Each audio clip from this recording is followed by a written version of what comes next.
नमस्कार। आज हम हरियाणा की एक ऐसी खबर पर बात कर रहे हैं जिसने काफी हलचल मचा दी है। ये मामला जुड़ा है निर्माण श्रमिकों मतलब कंस्ट्रक्शन वर्कर्स की मदद के लिए बनी योजनाओं से। और इसमें सैकड़ों करोड़ रुपए के एक बड़े कथित घोटाले की बात सामने आ रही है। जी बिल्कुल। और ये सारी जानकारी जो अभी आ रही है वो प्रदेश के श्रम मंत्री अनिल विज उनकी कार्रवाई और उनके बयानों पर आधारित है। तो आज हम इसी पर गहराई से चर्चा करेंगे, समझने की कोशिश करेंगे कि ये कथित घोटाला आखिर है कितना बड़ा, किस तरह की गड़बड़ियां हुई हैं और अब सरकार क्या कर रही है। हाँ, और कुछ बातें तो वाकई चौंकाने वाली हैं इसमें। जैसे कि कुछ जिलों में सिर्फ कुछ ही महीनों में लाखों श्रमिकों की जो काम की रसीदें होती हैं उनका वेरिफिकेशन हुआ और उनमें से ज्यादातर फर्जी निकली। लाखों फर्जी? जी। और एक उदाहरण तो ऐसा भी है कि एक कर्मचारी ने एक ही दिन में 2600 से ज्यादा रसीदें वेरीफाई कर दी। एक दिन में 2600? ये कैसे मुमकिन है? ये तो सुनने में अजीब लगता है। देखो, ये आंकड़े सच में अविश्वसनीय लगते हैं और ये सीधे तौर पर जो सिस्टम है, जो प्रक्रिया है, उस पर सवाल उठाते हैं। तो ये घोटाला किस तरह का है? क्या गड़बड़ हुई है असल में? देखिए, स्रोत बताते हैं कि ये भवन और दूसरे निर्माण कामों से जुड़े जो श्रमिक हैं उनके लिए जो योजनाएं बनी हैं उनमें बड़ी फाइनेंशियल गड़बड़ियां हैं। मंत्री जी ने तो इसे साफ शब्दों में लूट कहा है। मतलब ऐसा लगता है कि जिन लोगों को फायदा मिलना ही नहीं चाहिए था, अपात्र लोग, उन्होंने गलत फायदा उठाया है। अच्छा, तो क्या ये गड़बड़ियां कुछ खास जिलों में ज्यादा मिली हैं?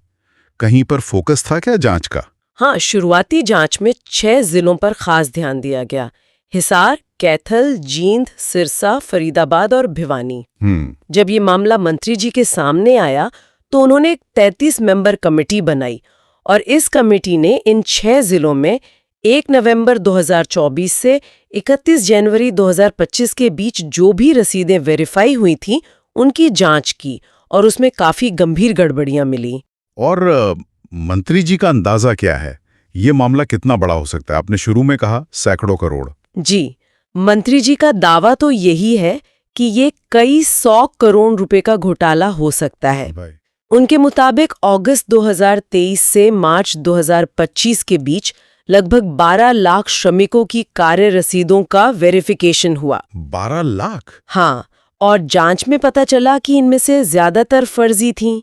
अब सोचिए, इतनी बड़ी संख्या में फर्जी रसीदें अगर सिस्टम में आ गईं तो ये कितनी गंभीर बात है। 12 लाख रसीदें और वो भी ज्यादातर फर्जी। क्या कोई ठोस उदाहरण है जिससे पता चले कि ये गड़बड़ी कैसे की जा रही थी? बिल्कुल। स्रोत में हिसार जिले का जिक्र है।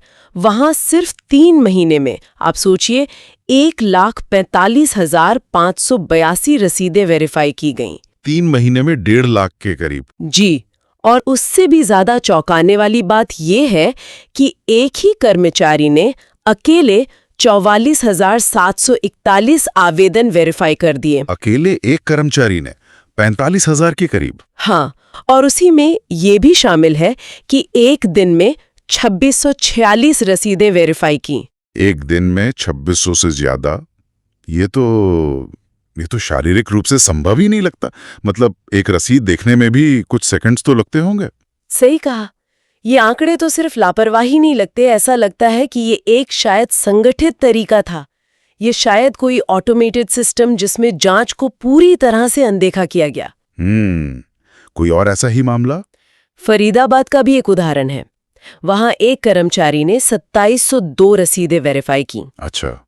लेकिन इसमें दिलचस्प बात यह है कि उन 2702 में से 1918 रसीदें सोनीपत जिले की थीं। हैं?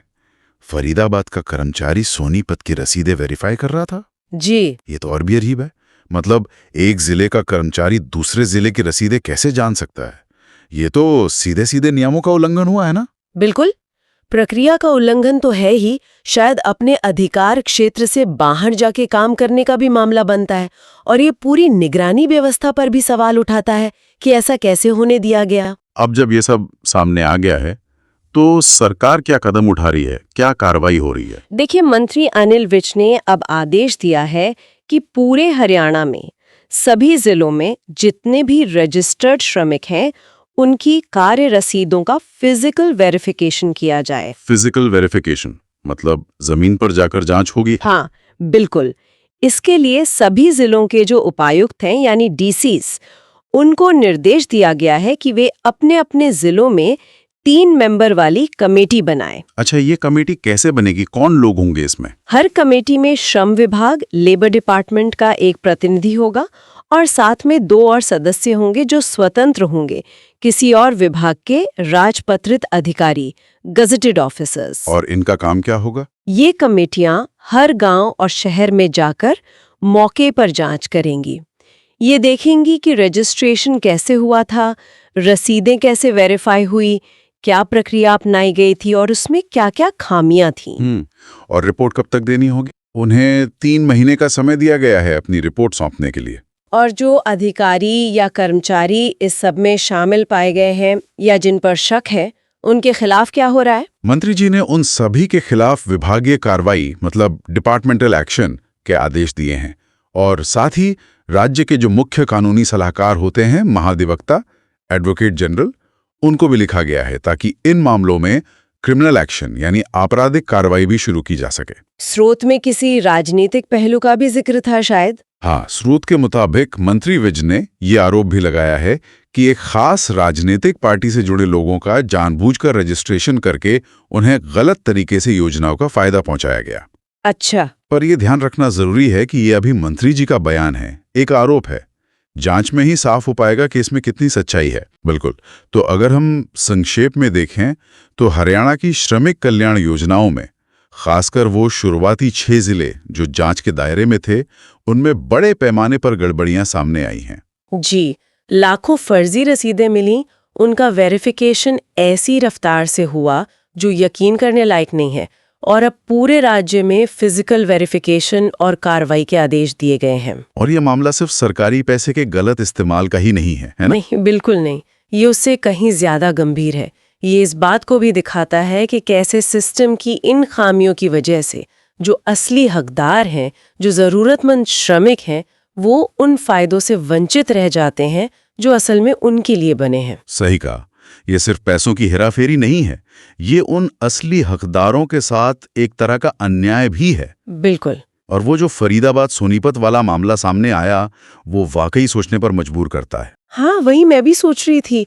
क्या ये सिर्फ एक अलग मामला है फरीदाबाद और सोनीपत का, या ये इस तरफ इशारा कर रहा है कि ये जो पूरी धांधली है ये किसी एक जिले तक ही सीमित नहीं थी? मतलब हो सकता है ये कई जिलों में फैला हुआ एक नेटवर्क हो। संभव है।